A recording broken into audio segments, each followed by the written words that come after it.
Hello everyone, this is Smart SketchUp. We are getting started. You will notice that down in the right hand corner I have a little keylogger that's tracking my movements. So anything I do down there, anything I do up here will be reflected down there. This is in case I move a little too quickly and you need to see what's going on. I'm using SketchUp Pro 2013. A lot of you will be using SketchUp Make. This difference doesn't really matter for most of what we'll be doing, so don't worry about that. I use SketchUp Pro for its import and export options. So to get started, I usually go to Window, Preferences, and these are your general settings. I like to set my template to feet and inches. A lot of you guys overseas might like the meters or millimeters. Really, all that matters in this dropdown is the units. Then I go up to Drawing, and I really like to enable Display Crosshairs.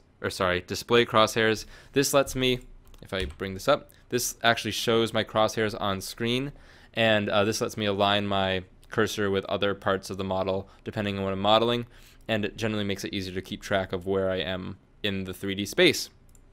Back to Preferences. Extensions, I usually enable all of the ones I have, which are Advanced Camera Tools, Dynamic Components, Sandbox Tools, and Photo Textures. Some of you guys might have different ones, but I like to have these four enabled. I find that when I disable them, I usually end up back here in a short amount of time enabling them again. Down to General. The last thing to note is I like to have this unclicked, the warn of style changes when creating scenes. I find that SketchUp is quite naggy with this, and if you keep it enabled, you get lots of query boxes that you don't actually want. So I like to disable that. Okay, and then in terms of my toolbars, you can see that these are the 5 I have set. I enjoyed large tool set on the side right here, and I also like my sandbox and solid tools to be on the side. I use those a lot. And then I use some more visibility settings up top. So I have my shadows and I have my styles up here. I found as I was working early on that I toggle between these 4 all the time, and it's nice to just have them at the ready, as well as shadows, because it's kind of nice to make your model look good if your boss walks by or something. And then to move to windows, I generally, you'll see that I have the scenes, styles, soften edges, entity info, layers, and materials. I like this setup. I like them to have them all aligned over here. I like to have my SketchUp window smaller than this column, and this lets you sort of have quick access to your most used options. Materials is quite obvious. You need these when you're painting your model. Layers is great for organization, and I'll talk about that in a next video.